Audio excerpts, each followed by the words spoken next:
Hey, this is Ming here from agentsofspeech.com. I'm a speech therapist. Today, let's talk about what types of autism treatments there are, or just in general for a speech delay. So obviously, there's no one size fits all for or therapy in general. Like if someone told you that, oh, the CBT method is the best for everything, including, like marriage counseling, whatever, it doesn't make sense to you, right? So it's the same for children. It depends on you, the parent, and the child, your profile, how you guys work together, what's the best way, all right? And this is what I try to teach also in our online courses in Agents of Speech. And I'm just going to go through here. I basically use the top three that I'm going to talk about here. And I'm just going through the summary of what someone wrote. And it's I'll put the link of that journal down below. Okay. So the first way, the first approach is what we call a behavioral approaches, right? So behavioral approaches, like think ABA, applied behavioral therapy. It's very structured, right? In the previous video, we talked about like discrete trial training. It's like block by block by block. There's an A, there's a B, there's a C. What does ABC mean? Antecedent behavioral consequence. And you see this popularized in a lot of recent modern culture. If you read the book called Atomic Habits, right?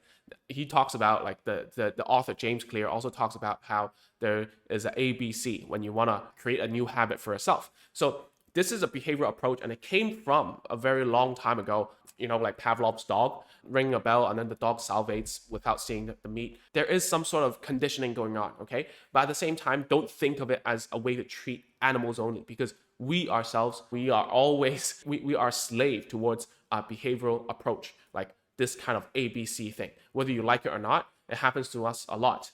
Right? A certain stimuli will remind us or something, and we will mindlessly do something. And it's true. Just check our phones. Like when it buzzes, what are we going to do? We're going to pick it up, right? That's behavioral approach working on us. So yeah, behavioral approach works a lot. So what are the stuff that is our insight? For instance, like PECS is a behavioral approach, right? As a form of AAC, discrete trial training that I talked about before, ABA, right? Is the bigger umbrella term of which that uses these tools and these methods. And also speech therapy is a behavioral approach as well, okay? We do use some of it, especially for speech training, not really the language part. We'll talk about that later, okay? So behavioral approach, that is the structured stuff that we use antecedent and then to treat a behavior and then provide consequences so that the behavior continues to happen, right? So the next one is what we call developmental approaches. This is a little bit newer. Okay, so in general, just treating children on the spectrum and children that are speech and language delayed, it's a rather new industry. Okay, so developmental approaches are even a little bit newer than behavioral approaches. And what it is to focus on the social things that go on between you and your child. So it's about how to reciprocate when a child says something, or you're not trying to force a behavior out of a child, right? You're trying to communicate during a naturalistic parent-child interaction, right? We do this a lot in speech therapy, and we teach this parent-child interaction. So if you search online, speech therapy, parent-child interaction, you will see a lot of stuff from Haddon program. The OWL, OWL, observe, wait, listen. Oh yeah, I'm sure that's what it is. And then there's also like DIR, floor time, which is a lot more following the child's lead, right? That's the developmental approach. You're following the child's lead. You're seeing how to reciprocate to their communication needs. And it's very naturalistic. You're not trying to force them to talk or tell them to talk or say this, say that. There's none of that. There's just following the child's lead, right? Whereas behavior approach, the one I just told you before, is more of, I have this behavior in mind. I want you to say this word, or I want you to use this gesture, or I want you to play in this way. And then I set up the task so that they will do it, right? It's like on the spectrum, behavioral approaches are a lot more structured, and then developmental approaches are a lot more, a lot more naturalistic, and there's not like a clear goal that you would do, right? So the next one is a merge of both. And this is what we call naturalistic developmental behavioral interventions. Okay, really long. So let's make it into a lot shorter word, which is NDBI. Okay, so NDBI just incorporates both. It's like the best of both worlds. Basically, I didn't know I was doing this already, and it was like a newer thing. I thought everyone would be like doing a mixture of both, right? And this is actually something that if you go through the courses, you will see that this is what I'm trying to do. A lot of times I will teach a lot of behavioral approaches to parents. Why? Because it's very structured, and because it's structured, it's easy for me to teach you, the parent. And whereas it's a lot easier for me to tell you how to structure it so that you won't fail, right? Whereas if I'm teaching you developmental approaches, like very naturalistic, stuff is very wishy-washy. You don't know what's happening. Like if you see a speech therapist doing like DIR floor time, you're like, what's going on? I'm paying for this. And then you feel kind of cheated. That's what happens a lot of the times, right? So other than that, let's talk about this naturalistic developmental behavioral intervention, which is right in the middle, smack down, right? So it teaches how you're supposed to engage a child socially, right? But at the same time, you also have some goals in your mind. So what are some examples of this? So if you want to search more online, it's some of them are called Early Start Denver model. You can go check it out. Denver model, yeah, Early Start Denver model. You can check that out. It's basically ABA, but a lot more naturalistic.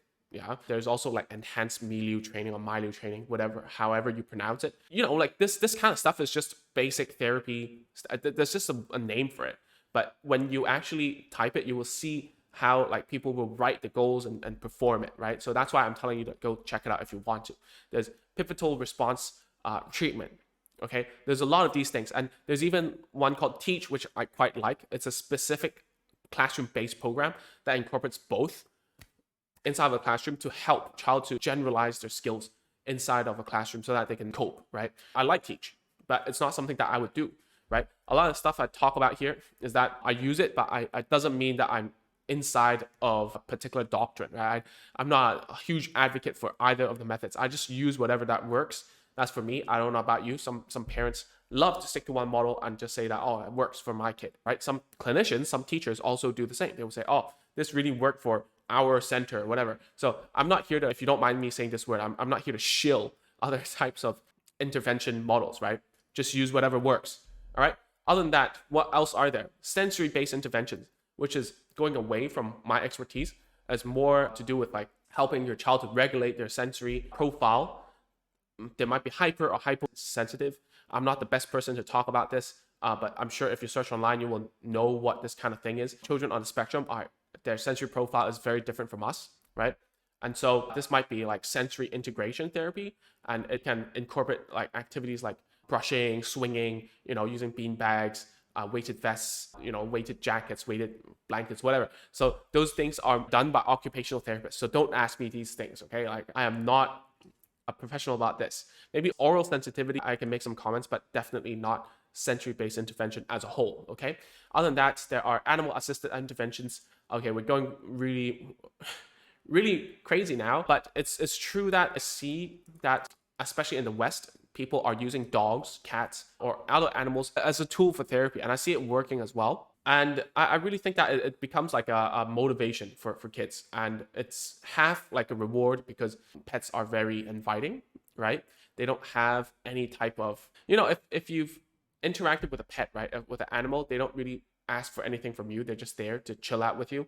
Certainly, that's the case for me with my cats, although they're not around right now. But yeah, I'm not an expert at this either, okay? And the last one is technology-based interventions, right? So you use technology, like it might be a computer program or DVDs or apps even, that this category does not include AAC, okay? It doesn't include it. And the reason why is because it's to do with a behavioral approach, okay? Because there's a specific behavior we want them to do. Whereas, like technology-based, it might be just like you right now watching this video and learning about it. That's technology-based interventions for parents, right? But for kids, I see that it will increase in the future as, speech detection becomes better.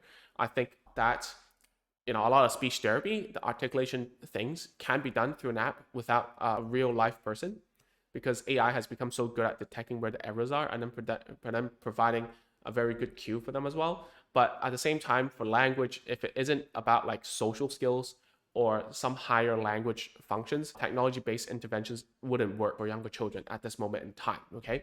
I say this with a very huge grain of Himalayan salt, so just be careful. That's what my own opinion, all right? So out of all these approaches, NDBI, the mixture of the behavioral and the developmental, has the most support in terms of high quality research. And a lot of people will say, dude, how about ABA? ABA has a lot of good support as well. Well, ABA isn't just a behavioral approach anymore. If you learn about it and you look at it and you actually go and see how it's done nowadays, it's very, very naturalistic. It can be very naturalistic.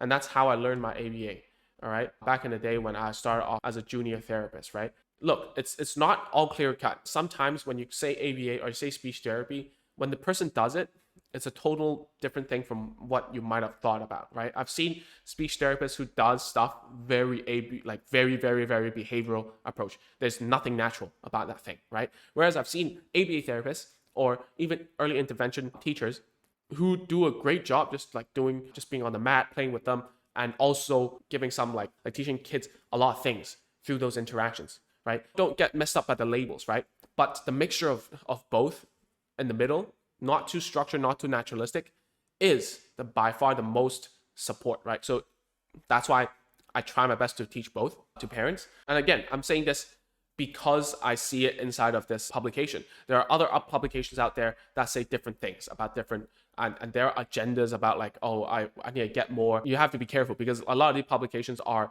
made to get funding, right? So you have to be careful about their motive about writing this stuff.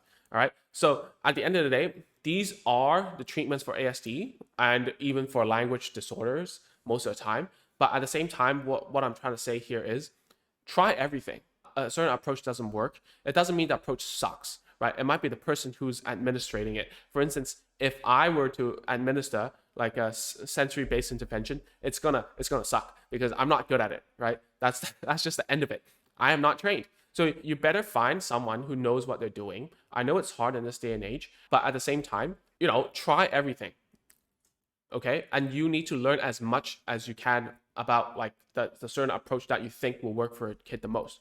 And the only answer I can give you is to test it out. Okay? That's all I'm going to say in this video. All right? So that's it. If you haven't, please go to agentsofspeech.com/checklist to grab a list of tools and toys that I recommend you getting when you're starting your home therapy. Okay? So I'll see you next week. Bye-bye.